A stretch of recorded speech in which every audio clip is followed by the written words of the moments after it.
தம்பி அடி வாங்கினதெல்லாம் பெருசுப்படுத்தாத கம்முன்னு இரு. முதல்ல இந்த தொப்பியை காலி பண்ணோம், அவ்வளோதான் இன்னைக்கு எய்ம். இதான் நீங்கள் பார்த்த லட்சணம். ரோசமாலாம் இருந்திருக்கணும்.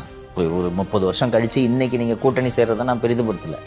ஆனால் காங்கிரஸை எதிர்த்து தான் கட்சியை ஆரம்பிக்கிறீங்க. இந்த காங்கிரஸ் கட்சி உங்களை என்ன பண்ணுறேன் பாருன்ட்டு உங்கள் மகனையே தூக்கி போட்டு அடிக்குது. லோடுக்குன்னு போய் நீங்கள் கை ஒருத்தர் காலில் விழுந்தீங்களா இல்லையா? அதுதான் சார் திமுக காரங்களுக்கு இருக்க திறமை. நான் விளையாட்டுக்கு சொல்லலை, அவங்க எல்லா காம்ப்ரமைஸுக்கும் தயாராக இருப்பார்கள். அவ்வளோதான். எதுக்கு இப்போ இந்த வீரவசனம்னு கேட்குறேன் நான். நாங்கள் இதை பார்த்துருக்கோம் அதை பார்த்துருக்கோன்னு. உங்கள் லட்சணம் உங்கள் வீரம்லாம் தெரியும். இவ்வளோதான்.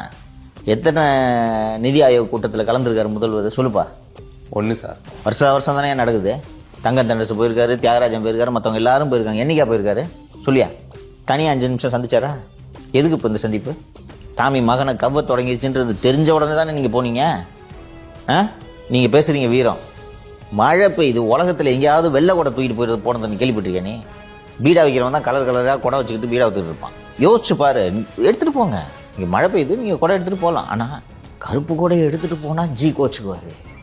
ஓ கருப்பு கொடி கட்டுறியா மேன் அப்படின்னு கோவப்பட்ட போறான்றதா வெள்ளை கூட தூக்கிட்டு போன கேவலமானவங்க தானே நீங்கள்.